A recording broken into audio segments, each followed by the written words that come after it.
Okay, that was supposed to be included in the last video, but for various reasons it got left out. If you're unsure of the relevance of that, maybe just check the comments. Welcome back to part 20 of making every single Harry Potter wand from the films from real woods, and this time I am attempting someone who is so unimportant that they didn't even bother to print his last name on the wand box.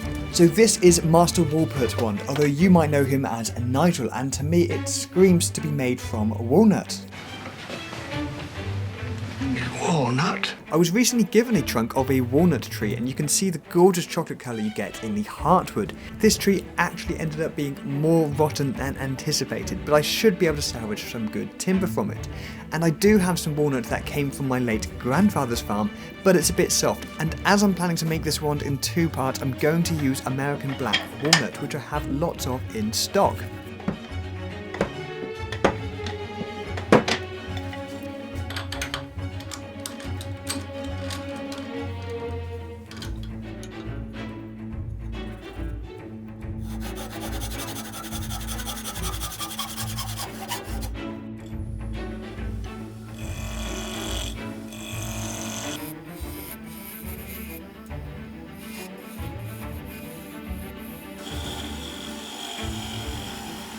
Parcel for you, Mr. Weasley. Ah, thank you, Nigel.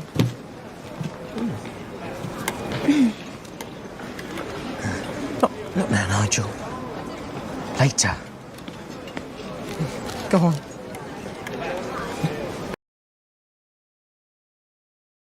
Now, last month I had some chuck issues. A bit like a basilisk, it has lost some of its teeth. Now, whilst it does kind of work, it's not really hugely ideal. Now, I do actually have a spare, but for some reason it won't fully fit onto this thread. And this thread is pretty horrid as well. But weirdly enough, it does fit the spindle from my old lathe, which is the exact same thread. Now, this chuck must be about 15 years old, and I must have used it about 10,000 times, so it's done quite well. And you can actually get all these replacement parts still, so I will fix this in the future. But it has spurred me on to finally invest in a collet chuck, something I've been dreaming of for a while. Basically, the perks of these is that they are super precise and keep things lovely and concentric. Now, I couldn't find one with the right thread, so I opted for a Morse taper. Now, this is supposed to be used with a drawbar, basically pulling it together like you'd get in a milling machine, but I can't do that on this lathe, but I figured I'd be okay as long as I'm always using the tailstock to apply a little bit of pressure into the headstock. Now, when chucks or faceplates come loose on the thread, they still, you've got a few rotations before it actually comes off, or it gets caught, but it'll make a big noise and warn you. Whereas when Morse tapers get popped out, they only take a little bit and then it's completely loose, and it will just work its way out really quick. So that's why it's super important to have a tailstock pushing this in. Now, because they've only got 1mm of clamping range, you do have to be a bit more precise with your tenons, but as you can see there, that is beautifully round and concentric. Now, as you can see, the run out on this is absolutely tiny, and just for reference, my script is actually 0.09mm thick, so we're getting 0.02mm run out on the Morse taper. But most importantly, the stock has a much better run out than with traditional wood turning chucks. If you're a metal worker, you will hate some of the tolerances we have to put up with in the woodworking world, and in fact I always mark the orientation of any workpiece in relation to the chuck. So as you can see, there's a huge surface area, and this means you've got great contact with the workpiece. Now, the torque holding is not going to be as much as pen jaws because these will actually bite into the wood slightly, but for woodwork I think it is a non-issue. The other downside is that it has to be round timber, whereas the pen jaws can take square wood. But one area I think these collet chucks are going to really help with is when I've got a piece of wood with maybe a soft section or possibly heartwood and sapwood, because it's obviously clamping from all directions, you get less deformation because it's not biting into the wood. Therefore, the piece of wood will stay much more concentric. The biggest advantage with the pen jaws is that you can clamp from 60mm diameter down to 16, whereas with the collet chuck you need a collet for every 1mm increment.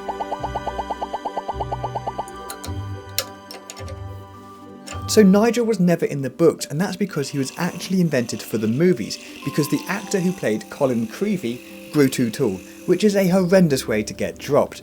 but at least they replaced him with another adult name.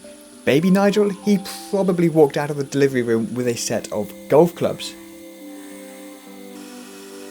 This is my 20th video, which I had in my head was a third of the way through. Please don't mention Fantastic Beasts just yet. But when I found the listing for this wand, I then realised it wasn't in my wand book, which means there are definitely way more wands to be made. Also, I'm only 16 wands away from making a really cool joke, or maybe 17. Anyway, can someone please remind me when I post wand video number 35?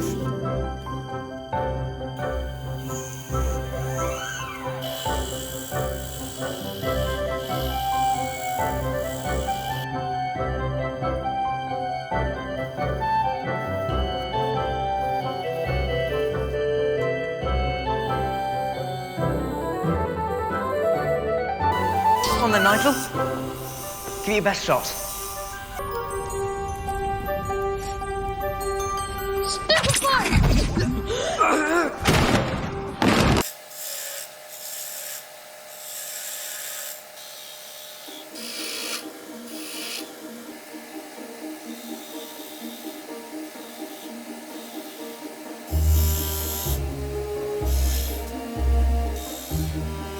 Good. Not bad at all. Nigel, well done.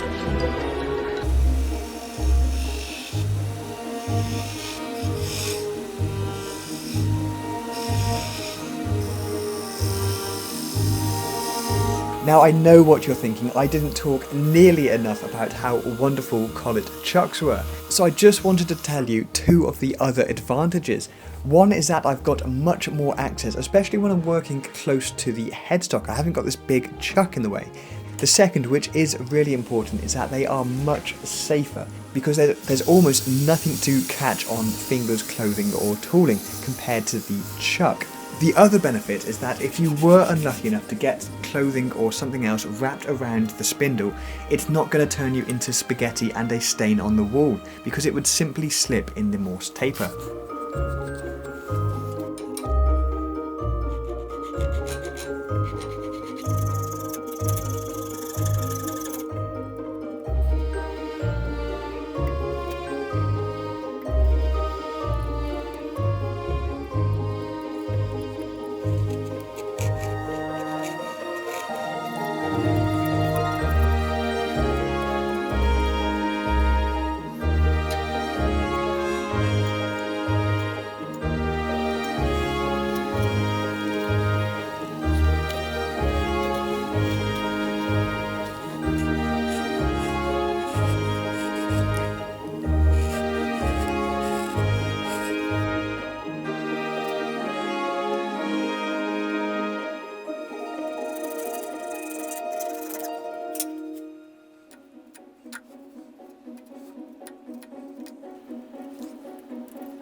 So that's the carving done, and I don't think I've put it in the edit yet, but I used to think this looked like a mannequin. Oh, here it is. So you see how there's like an hourglass figure, like a dress, and then you've also got the same sort of funny bobblehead, and now you see it sort of matches up. But now I think it looks like an old clothes peg, and I can't get that image out of my head, so I've somewhat ruined it. So the next step is to do all these dimples, and it looks suspiciously similar to an Elder Wand, so which of course means it's time for this noisy devil and a time lapse.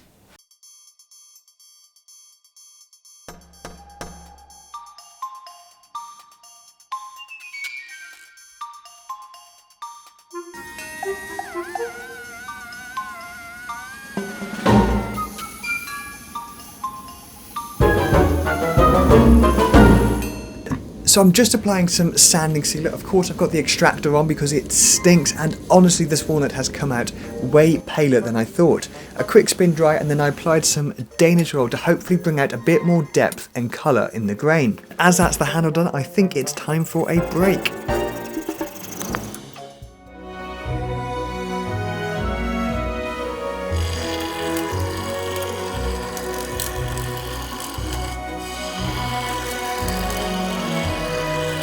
So this tailstock isn't that accurate, and of course it's a swivel head lathe, so the centres are so hard to get perfect. So once it's removed, you can see there's a bit of a wobble. And what I'm trying to do is take the lightest of cuts just to take out that sort of ghost, that shadow you can see against the background, to get this running nice and concentric. And of course, I'm well aware that this collet chuck is only held in by the Morse taper. Once that's returned, I can hand steady it and then cut the countersink, which is absolutely crucial for starting this hole perfectly.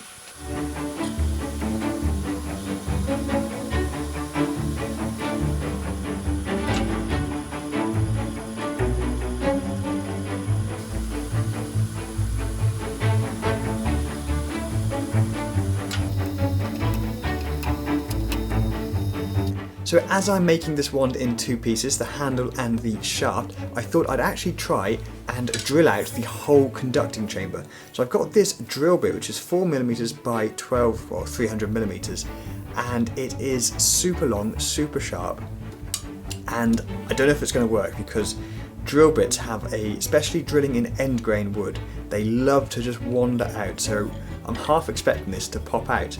And that's why it's so important to start the hole off as perfectly as possible. So that's why I did all those steps as well as returning that. Now, one issue I think we might have as well is that, so the wand is going to be, hollow to about there. And that means we haven't got much material to play with. This wand is going to be so hollow and fragile. But we'll give it a go and see how it goes. Now that first pilot hole was only 3.5mm diameter, so I'm going to open it out with a brand new 4mm drill bit first, and then we'll get on to the super long drill bit.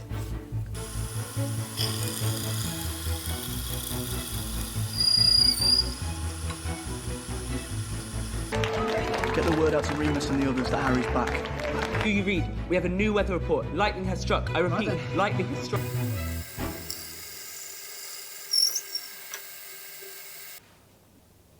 And I finally did one of those 5-minute jobs which takes 5 months to do, and that was change the potentiometer in this control box. The old one was worn so it goes slow, full speed, whereas this one now works as you'd expect, and it's got an actual knob I can use. Although I did burn through about 4 potentiometers because I didn't realise you can actually melt them with this soldering iron, which was a bit of a head scratcher to work out.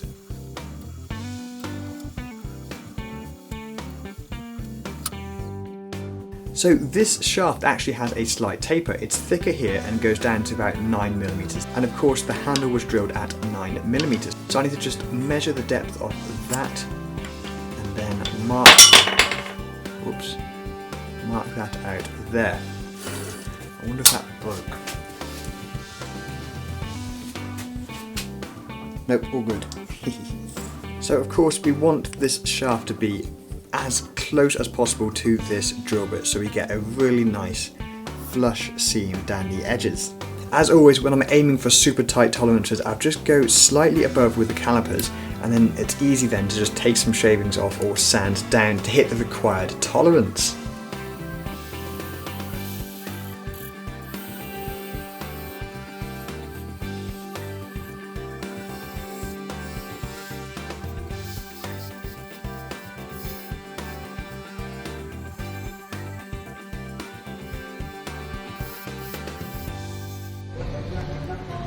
A little higher.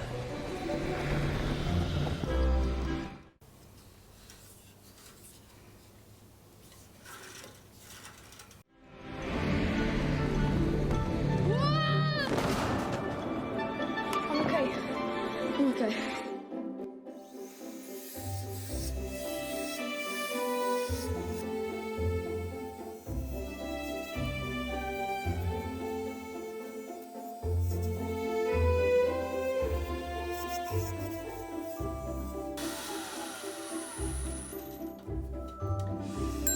Yep.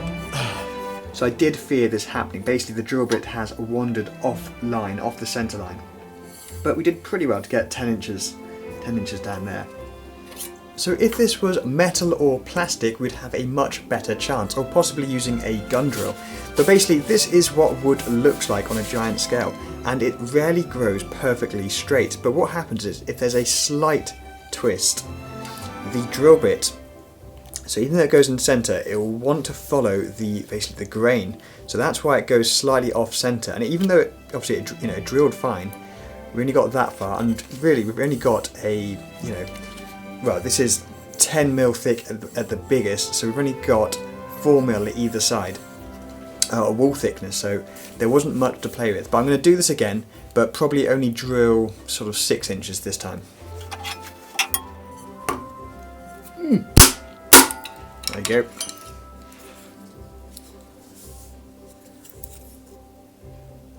God, even there it's gone off centre, you can see there. Wow. Well, we'll try this again. I just wanted to show how much this has moved since taking away the tailstock. Walnut can often have a lot of built-in tension. Obviously, once I've taken this down to its final size, it's obviously with one side pulling on more than the other, so that's why we've got that wobble there.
I should have just left that as it is, but at least I can get some actual wood glue nicely down the crack now, so it will still be invisible.